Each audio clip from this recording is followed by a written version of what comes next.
tender. Back to the Bernie Thompson Show. You get close to each other. It's always a pleasure to be here. I mean, people are nice, so you treat me right, you know. Maybe you even get close to the truth. You and Bernie, where the truth will have its day.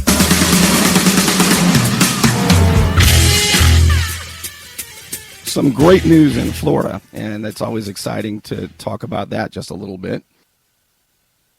Today, Governor Ron DeSantis signed into law House Bill 1193. It's the Occupational Freedom and Opportunity Act. This is great. One of the big problems that I talk about is occupational licensing. And the reason it's a problem is because really politicians say it's to ensure competency or to ensure that everybody's safe. But really, I think it's a racket. Really what it's about is putting up a barrier to competition so that more established businesses are safe from competition. And the people who give them that protection are the local politicians who they fund. And today, Governor Ron DeSantis signed a bill easing what are called occupational licenses. And somebody who's been in the forefront of this effort has been Justin Pearson. He is the managing attorney with the Institute for Justice, an organization that I follow and I'm excited about. They sue governments when they violate people's constitutional rights, and I've asked him to come on and join us. Justin, welcome to the Bernie Thompson Show. Thanks, Bernie. It's great to be on. Glad to have you on. I keep up with you. I watch all the great things that you do, and I thought, first of all, it might be a good idea to let everybody know about you and how you got involved in this and the Institute for Justice. What exactly is your mission? Oh, well, so the Institute for Justice is the National Law Firm for Liberty. We are the nation's largest libertarian public interest law firm. And so that's just small L libertarian. We're just philosophically libertarian. We're not affiliated with any parties or candidates. But basically what it means is I never sue for money, and I never charge my clients a penny. Instead, I travel around the nation representing small business owners pro bono in constitutional challenges where I ask judges to throw out unconstitutional laws so that my clients can start their business or expand their business or advertise their business, things like that. But I go around providing free legal assistance to small business owners when their constitutional rights are violated. And it's a lot of fun. I love what I do. I can see why. I mean, I discovered you about 4 or 5 years ago when, maybe not quite that long ago. It was an incredible case, and maybe you can tell us just a little bit about it before we get into what happened today. And it was the case of the lady in Florida who owned a creamery, and she was told that she couldn't sell her skim milk unless she lied about it. And your approach, though, your angle in the lawsuit was just brilliant. Will you tell everybody about this crazy case that you guys won? Yeah, I'm happy to. We brought that case on behalf of O'Cheesy Creamery, which is a little all-natural dairy creamery located about 40 miles west of Tallahassee. The owner is named Mary Lou Wesselhoff, and her husband Paul, obviously, is also an owner, and their family. And they're just these wonderful people, absolutely wonderful human beings. They do everything the right way, right? But they pride themselves on selling additive-free dairy products. You know, they have their own farm there. At the creamery, and the creamery is located on the farm, and so they milk the cows, and they pasteurize the milk. That just means they heat it up, but they never add any additives to the milk, and people will drive out of their way to go buy additive-free, all-natural dairy products from Mary Lou instead of, their local grocery store. Never gotten any type of trouble. Everyone loves her. It's like something out of a storybook. One day, the Florida regulators showed up, and they said, Mary Lou, there's a problem with your skim milk. And Mary Lou says, well, wait, how could that be, right? We do everything the right way. We milk the cows ourselves here on our farm. The creamery is also located on the farm. We sell the pasteurized whole milk as pasteurized whole milk. We skim the cream off. We sell that as cream. We skim the skim milk that's left over. We sell that as skim milk. Like, how could there possibly be a problem? And the regulators say, Mary Lou, you have to stop calling your skim milk. And the reason was because Florida had copied and pasted some federal rights. It was really the federal regulations that were the problem, but Florida had copied them. And so even though Mary Lou didn't sell across state lines, she was bound by these Florida regulations that were based on the federal regulations. And what they said was that the product skim milk had 3 ingredients. The first ingredient was skim milk. The other two ingredients, and that should tell you everything you need to know, Exactly. but the other two ingredients were vitamin A and D additives. You could sell the skim milk without the additives. It would be safe to drink. It would actually be healthy to drink. Calcium is water soluble, so the calcium is located in the skim milk, not the cream. So it'd be safe to drink, legal to sell, but you weren't allowed to call it what it was. You had to call it imitation skim milk. So the skim milk with the additives could be called skim milk. Skim milk without the additives had to be called imitation skim milk. Unbelievable. Which is ridiculous. It's absurd. And if you can think about it, from Mary Lou's perspective, if you pride yourself on selling, all natural, additive-free dairy products, you'd be hard-pressed to think up a more damaging and misleading and controversial term to make Mary Lou add onto her label than the word imitation. And so, Mary Lou was extremely principled and is extremely principled. She refused to use that misleading term on her label. She still sold cream, which meant she still had skim milk left over. She poured it down the drain or, used it however she could, but she refused to sell it. She refused to sell it with a misleading label, even though it hurt her business. And that went on for a couple of years. She talked to everyone she could. She talked to the then Florida Commissioner of Agriculture. She talked to lawyers. She talked to everyone she could. No one would help her. After about 2 years, she found our website, ij.org. She submitted what's called a potential case form, and we eventually agreed to take her case. And again, like all of our other cases, it was pro bono. Mary Lou wasn't looking to sue for money, and we don't sue for money. She just wanted this unconstitutional censorship of her speech removed so that she could label her pure skim milk using the common language that consumers understand best. And so we took her case, and we fought it all the way up to the Federal Court of Appeals for the 11th Circuit, and we won. I'm proud to say I argued her case both at the federal trial court and up in front of the appellate three-judge panel. And on appeal, we won 3-0. It was the first time anyone had ever won that type of challenge. It was the first time anyone had ever prevailed in U.S. history in a First Amendment challenge against a food standard of identity. But we knew that just based on everything we knew about the First Amendment and all the research we did, like those principles should apply and she should win. And thankfully we were right. And so if you go to a cheesy creamery today, you can buy additive-free skim milk with an honest label, and it's a wonderful thing. Well, your argument was incredible. Basically, you argued that the government is forcing her to lie in order to do business. It seems to me a pretty novel approach to a case like this. Yeah, so often people have this misperception that, laws actually help consumers. And sometimes they do, right? There is a legitimate role for government to prevent, fraud and deception. But we have general laws that already make it illegal to deceive people. When you get into this type of micromanaging regulation where the government is picking and choosing which word you can use and which word you can use, more often than not, those actually increase consumer confusion as opposed to decrease it. And so, Mary Lou's story, even though her principles and the way that she fought back, she's an unusual person and just how principled she is. But in terms of the effects and the way that these regulations can actually cause consumer confusion and harm businesses who aren't doing anything wrong, unfortunately, that story is not unique. And so, one of the things that we look for at the Institute for Justice when we're deciding which of these cases to take, because so many people want free legal assistance, we can't take them all, is we look for someone as principled as Mary Lou, who doesn't just want to stand up for herself, but she wants to stand up for the principle to do what's right, to make things better and freer for everyone. I think Mary Lou really embodies that, and thanks to her principled stand and our help, we were able to create precedent that is now being used across the country. And it's because, as you pointed out, we were able to argue truthfully that, Mary Lou was telling the truth. No one was being confused by what she was saying.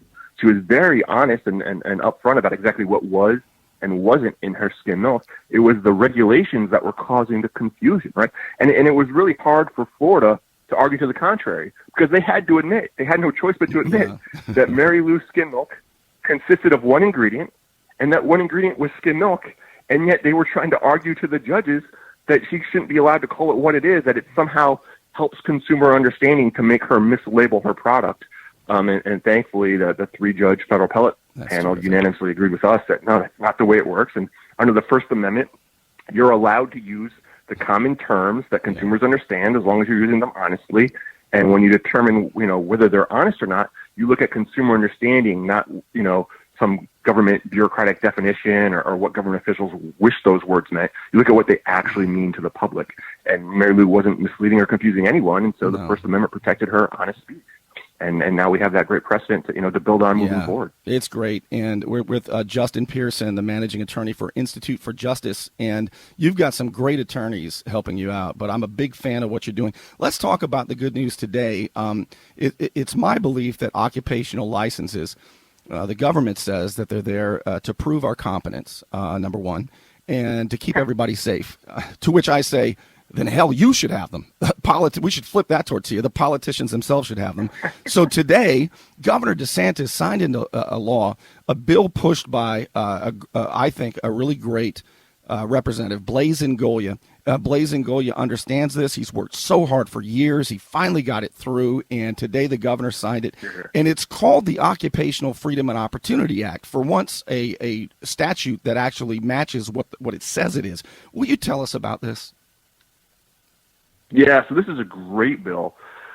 We've been working on it for about a decade, believe it or not. Wow. And the nice thing, even though it's frustrating that it took so long to get passed, the nice thing is it kept growing over time in really good ways. So now this bill that really started out 10 years ago talking about the interior design license and getting rid of that has now grown into this bill that reformed 30 different occupational licenses and some food truck stuff on top of it. Yeah. So it became this wonderful bill. It was even better than we originally envisioned. It just took a while to get through. And I owe such a debt of thanks to the political leaders who worked so hard on this. And Representative Blaise Ingoglia, as you mentioned, is the House sponsor of the bill. He was the House sponsor.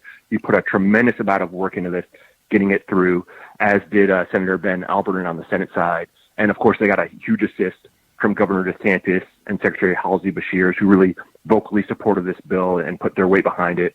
And so finally, I after this 10-year labor of love, to see this bill cross the finish line and to be exponentially better than it was when we first started pushing it a decade ago is really just gratifying. And I can tell you, it's going to create thousands of jobs in Florida. I'm just really excited to see that happen. Real jobs where people can actually practice their craft that they love without having to kiss the ring of some bureaucrat and local politicians. Yep. So on principle, philosophically, what is your objection to occupational licensing? And then I want, in the next just few minutes, I want to talk about who's actually going to benefit from this. Right. So in the United States of America, one of our key principles that we seem to have lost sight of is the principle of economic liberty. And what that means is Americans have the right to pursue an honest living free from arbitrary government interference. It doesn't mean you can never have any regulation, but if the government's going to stop you from pursuing the occupation that you think is best for you, they better have a darn good reason.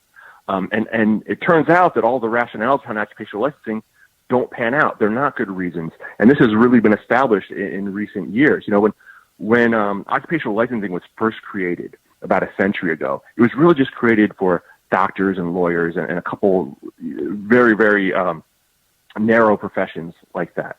But then, of course, as you can imagine, Bernie, I know you're well versed in this, special interests realize that, hey, we could create barriers to competition if we start creating these licenses for our occupations. Now, that should be a huge red flag, right? Anytime an industry goes to the legislature and says, regulate us, like alarm bells should go off. Right. But that's what happened. And so we got to the point where, even though in the 1950s, only 1 in 20 Americans were required to have an occupational license, which is a government permission slip to work, a law saying you cannot earn a living in this occupation without jumping through these hoops. Only 1 in 20 Americans were required to have that in the 1950s. It got up to almost 1 in 3, which is not the way things are supposed to work in the United States of America. And so, when people think of licenses, they think of doctors and lawyers. The average state, including Florida, has over 300 of them. And so when you have over 300 occupational licenses, you're not talking about doctors and lawyers. You're talking about hair braiders and interior designers and nail technicians and boxing timekeepers and all sorts of other things that you should never, ever be licensed. Now, one of the things that's really helpful is in recent years, there's been a ton of research showing that the rationales behind licensing are totally wrong. And really, in a bipartisan way, which is great to see. In fact, one of the big reports came out of the Obama White House, the official Obama presidential administration White House report on this subject. And then, of course, my group's released reports, other groups have released reports. But there's been this interesting bipartisan coalition that has formed up recognizing, as stated both in the Obama report and in other reports, that for the overwhelming majority of occupations, including all the ones covered by this bill that the governor just signed, occupational licenses have absolutely zero positive impact on safety or quality. They don't do anything beneficial at all. All they cause is harm, right? They cause consumer costs to go up. They kill jobs. They give consumers fewer choices. They even lead to recidivism, right? Because and this has been shown as well, when you take away the ability of people to earn an honest living, they're more likely to turn to other ways to support themselves. And so it's all bad, no good. Thankfully, people are starting to realize this because of all this wonderful research that has come out. And there is this movement nationally to finally, and it's long overdue, but to finally repeal a bunch of these licenses that never should have been created. And now we can honestly say Florida's leading the charge. Even though there have been reforms that have happened in other states, the one that was just signed by the governor here in Florida was by far the biggest ever in the United States. The governor's signature on that bill just repealed more occupational licenses than any state had ever repealed before. And it's a beautiful thing. And what I love about it too, Justin, is it prohibits cities and I think counties from overriding it. You know, the state didn't give them that ability with their home rule that I don't really consider so much home rule. I think of permission slips, occupational licensing this way. I think of them as a fictional permission slip that magically makes an activity legal that would otherwise be a crime. It's absurd. We've got literally about 30 seconds before the satellite swoops in to take me away. Justin, tell us real quick who benefits from this, and we'll have to do this more often. Who benefits from the reform? Yes, the occupations. I see what you're saying. Oh, God. So let's just start with the ones that have been totally repealed, not replaced with anything, just gone. All hair braiders, including African hair braiders. All interior designers, except for the ones that compete with architects, and even those got scaled back. But all interior designers, the way you or I would think of interior designers, that license is gone. Hair wrappers, body wrappers, makeup artists, nail technicians, boxing announcers, boxing timekeepers, gone. No nothing left. And then a bunch of other occupations have been scaled back. There's been a recognition. So, for example, now when someone moves here from another state, if they were licensed to be a barber or cosmetologist, they'll be able to earn money doing that here without having to jump through the hoops again. Cosmetologists will now be able to actually perform their trades at people's homes, which will be a huge improvement. Yeah. And I don't want to forget to mention, there was also some wonderful food truck language put in there that outlaws cities from having citywide food truck bans, and it also prevents cities from tacking on permits and fees on food trucks that already have the state vending license. It's fantastic. This is all just the tip of the iceberg. This is a 103-page bill. It would take me an hour to go through it with you, but it's just this amazing bill, and it's going to create thousands of jobs. Well, we're big allies and fans with the for the Institute for Justice, and Justin Pearson. Thanks so much for being with us. We'll have to do it again soon. I hope so. It's been my pleasure. All right, thank you so much. We will be back in just a moment. You're listening to The Bernie Thompson Show. More of you and Bernie straight ahead on Pensacola's only 24-hour information station, FM Talk 103.7, Talk 790 AM.